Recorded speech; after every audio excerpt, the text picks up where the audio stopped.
Hello to you and welcome to Aroma channel. It's a pleasure to have you today. And today we have a guest, Ludmila, and she will be talking about mindfulness. Stay with us and we are just going to start.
Well, hello to you.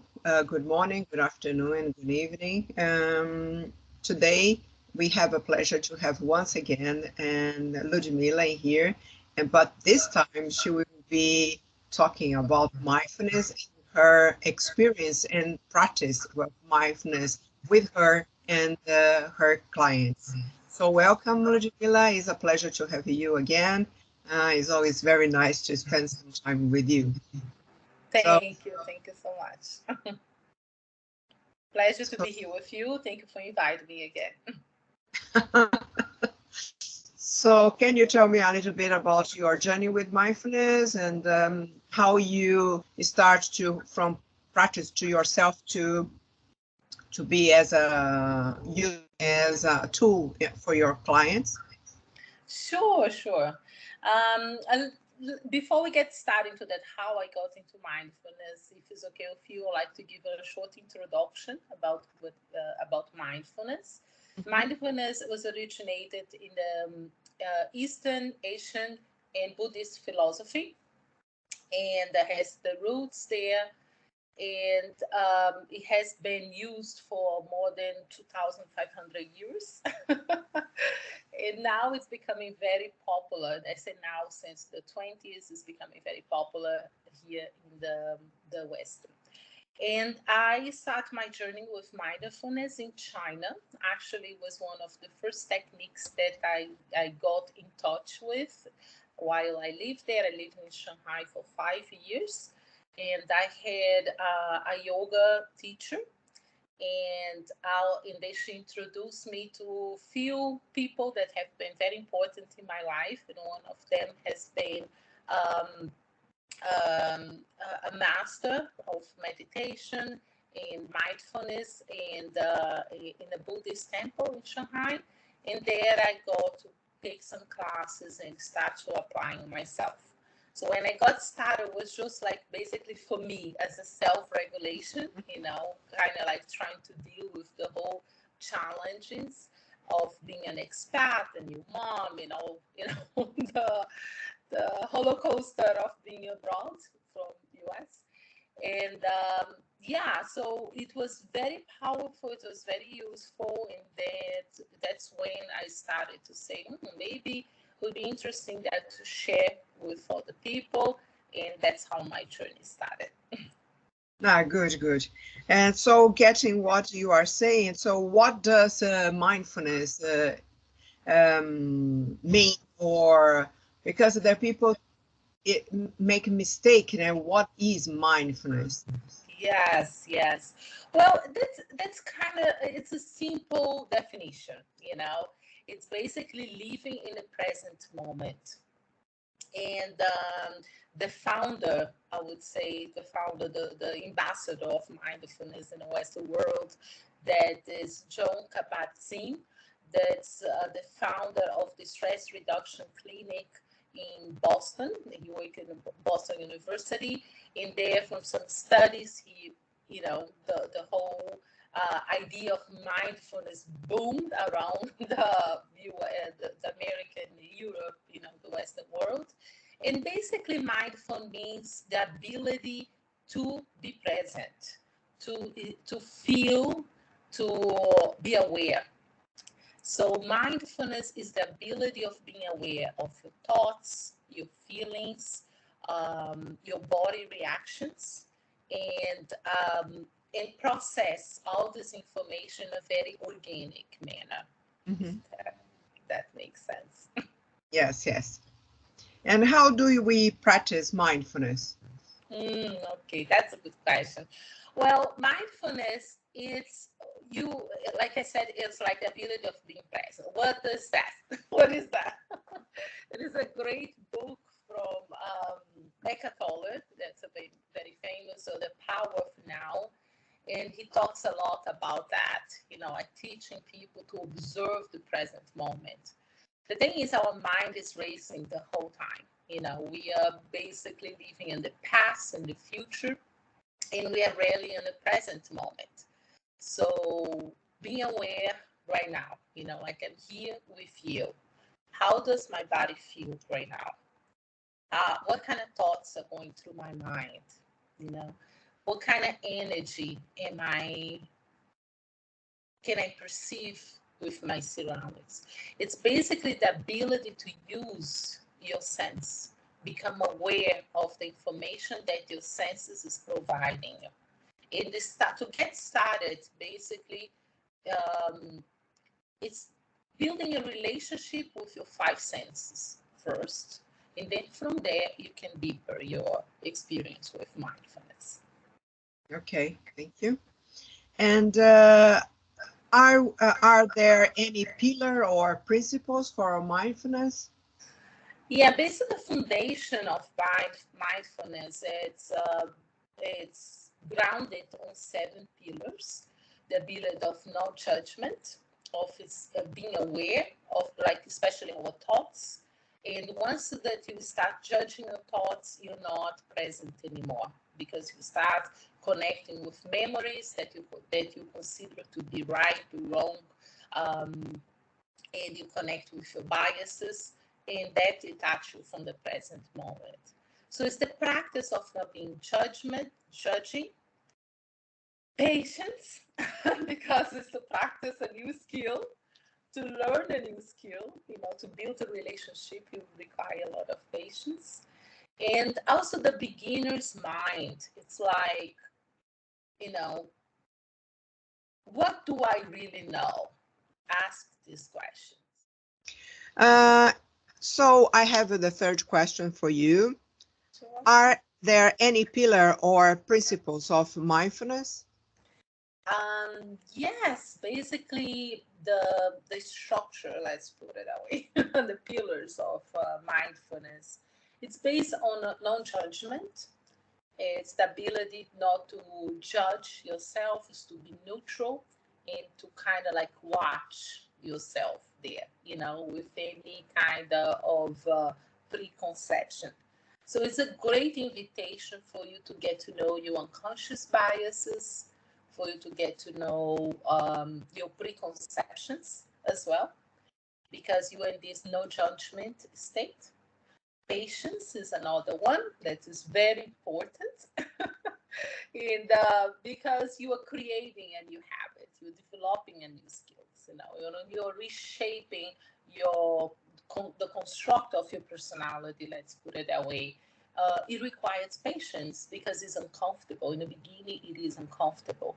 But after you develop the practice, after you get used to it and you start feeling the benefit, actually, you practice at one moment. If you can practice mindfulness like for 3 minutes, you do feel you experience the benefits of that. But the ability to practice every day, it requires patience. A beginner mindset, it's another one. To look at yourself and, okay, let's come to a place that I know that I don't know. And let's stay there, and take a look at that with curiosity, trust, to build trust that everything is okay.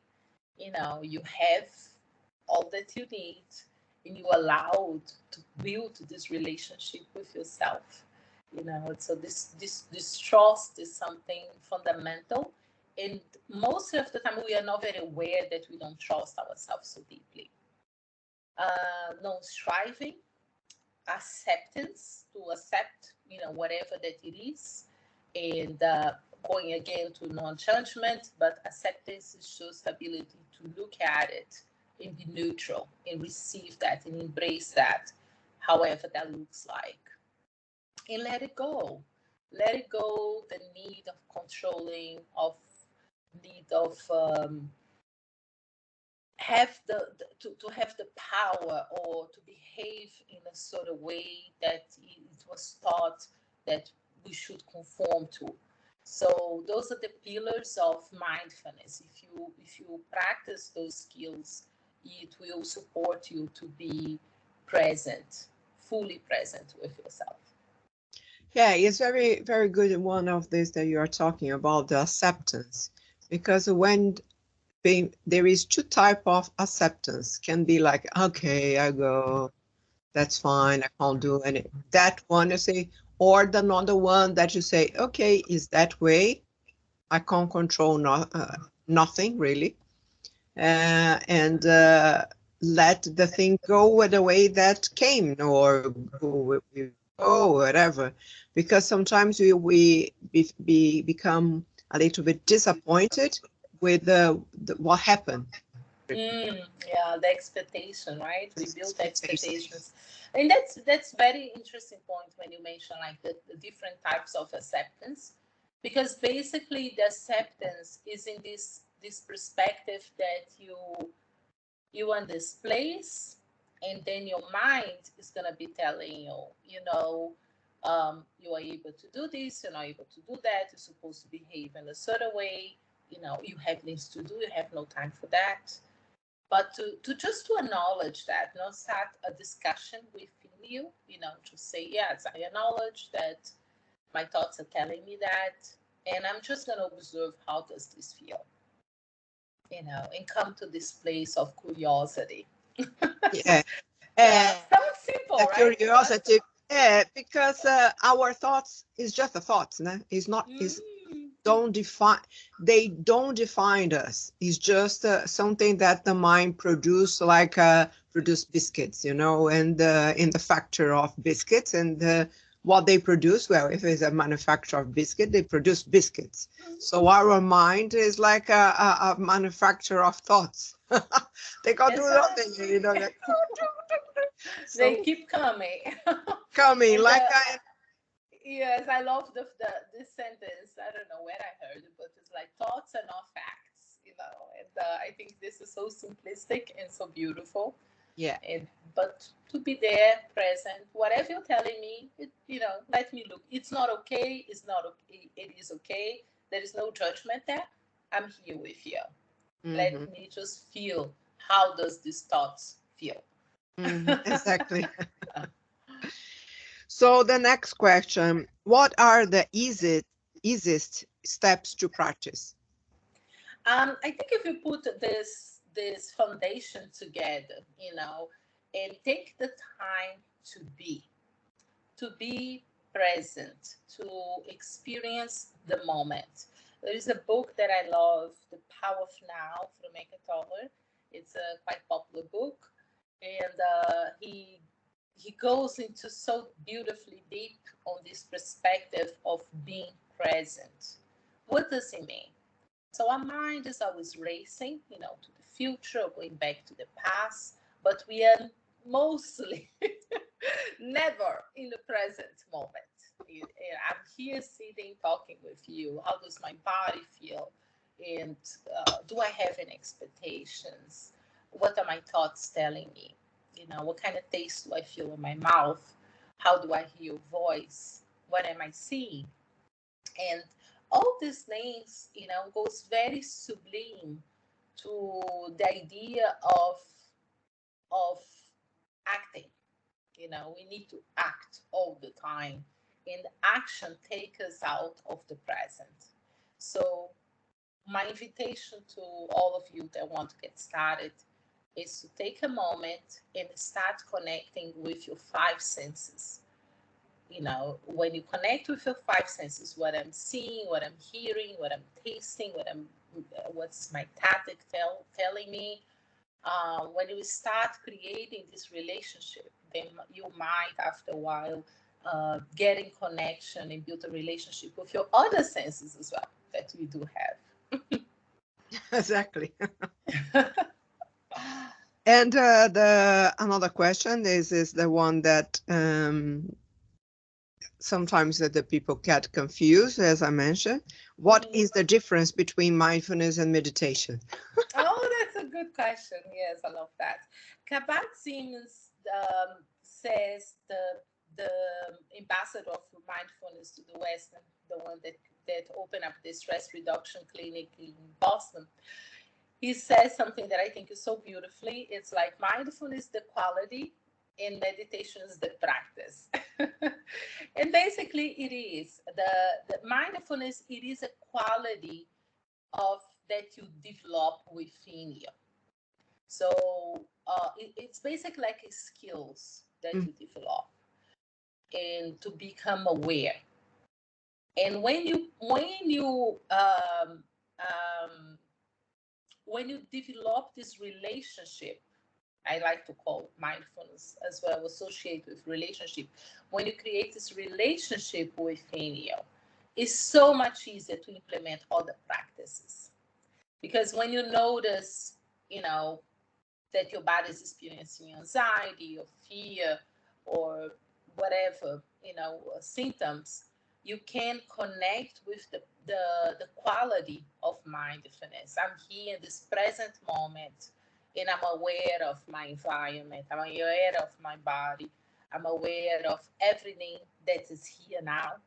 And what do I do with that? So I do feel in this sort of way. So I can take this practice, I can take this tool to the present moment to act and to support me to come to a better outcome, to a better feeling. And yoga, I mean meditation. Meditation is exactly that, because a meditation you calm your mind, you try to detach from your thoughts, and you become, or you go to this almost this REM state where you are you are quiet. I'm trying to find a word, but you are quiet, you are numb, you're not numb, but you are disconnected, you know, from your thoughts, in all the actions that we feel that we need to be put it in.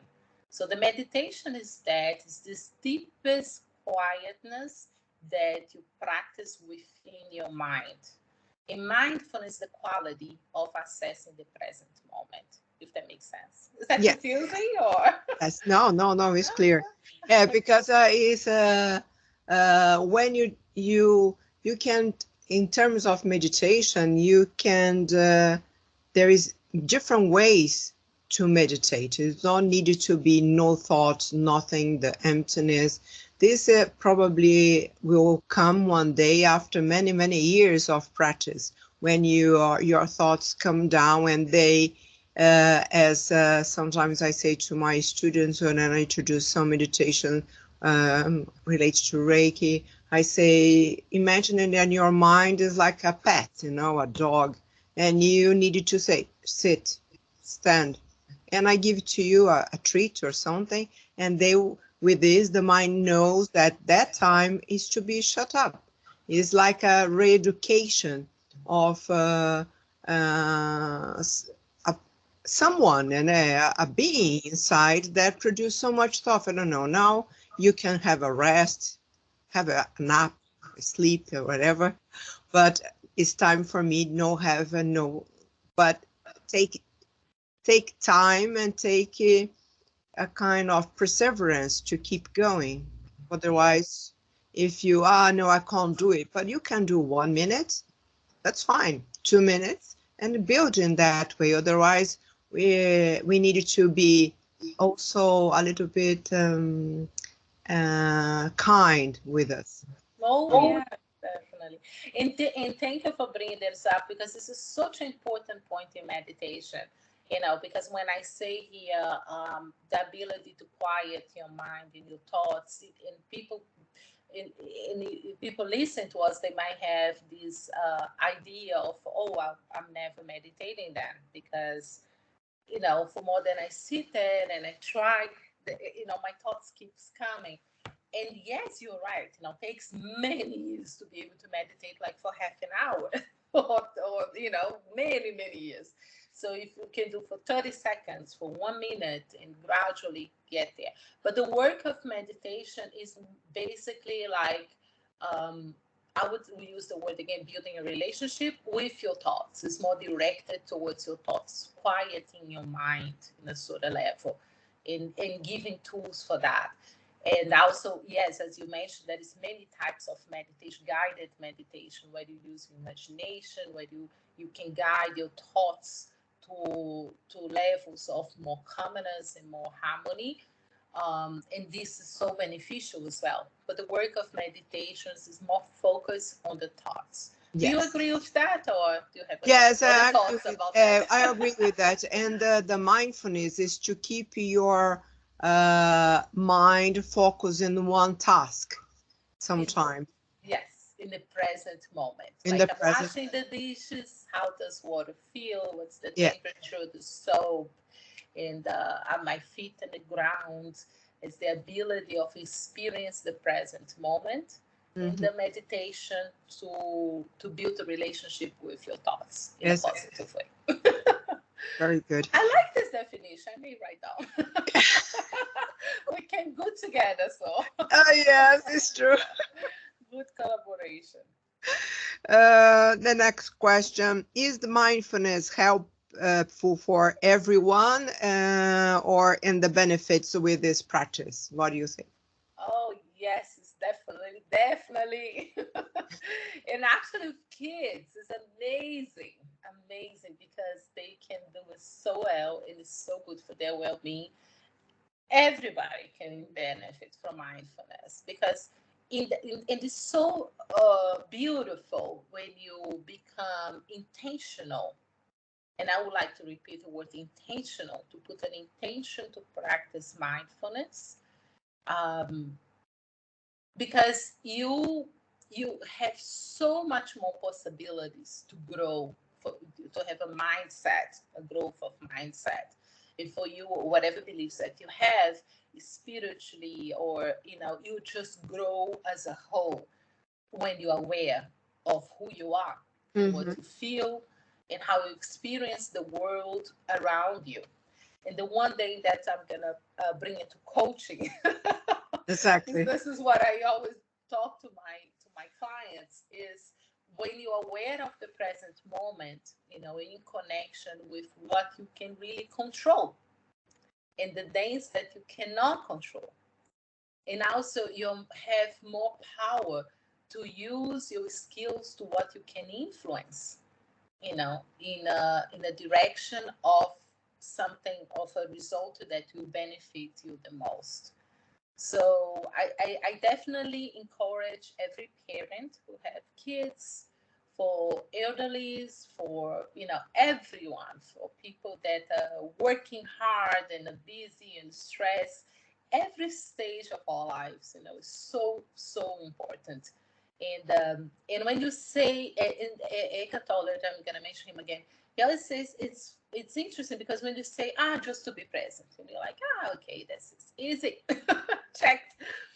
But when you become intentional, that's why I like to highlight that word. When you become intentional about, I will practice mindfulness, I will dedicate myself to this practice every day in a certain time of the day. When you create those kind of rituals and routines, this is so powerful. You have no idea what you do for your mental health if you incorporate that in your daily routine.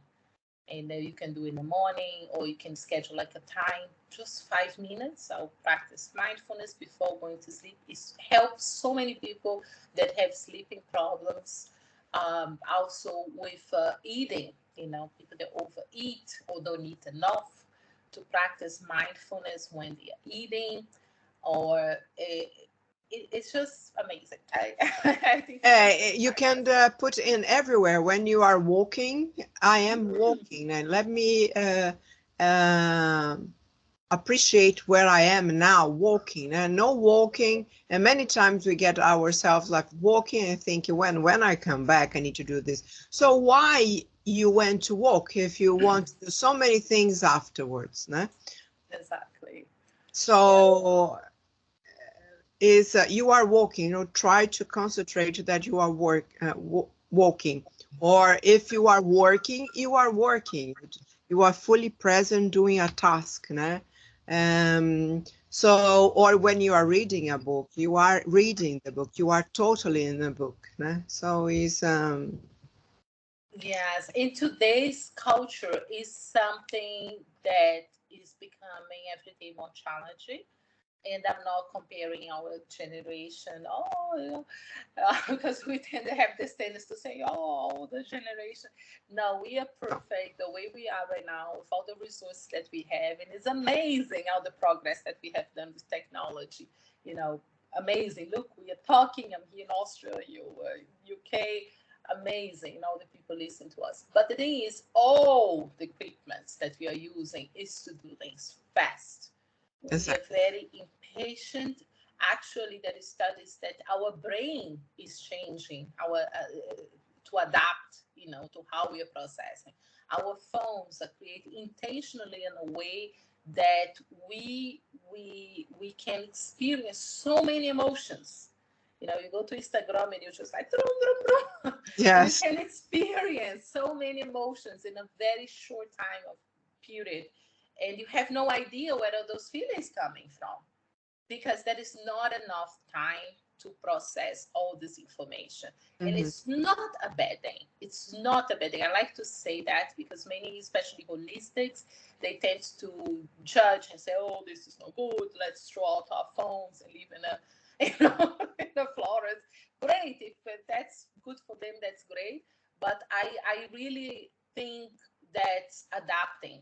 It's being intentional to take care of yourself. Exactly, and I think that set up your own priority. What is your priority here? So you'd like to, your priority is checking people in Instagram or Facebook. Fair enough. If you think that this is good for you, carry on. It doesn't have a judgment. There's no judgment.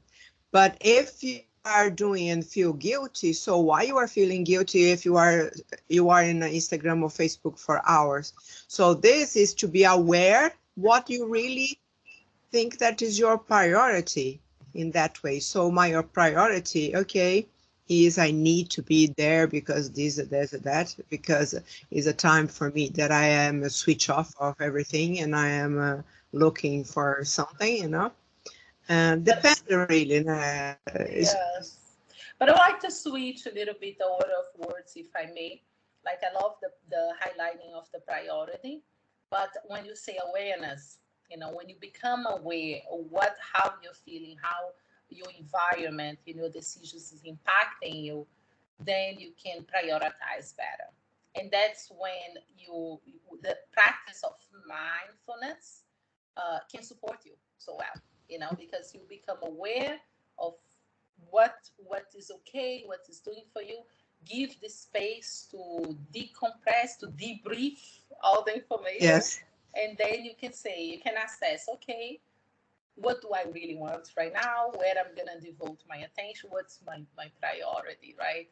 But Yeah. you have to become intentional. You cannot just say, oh, I'll be present.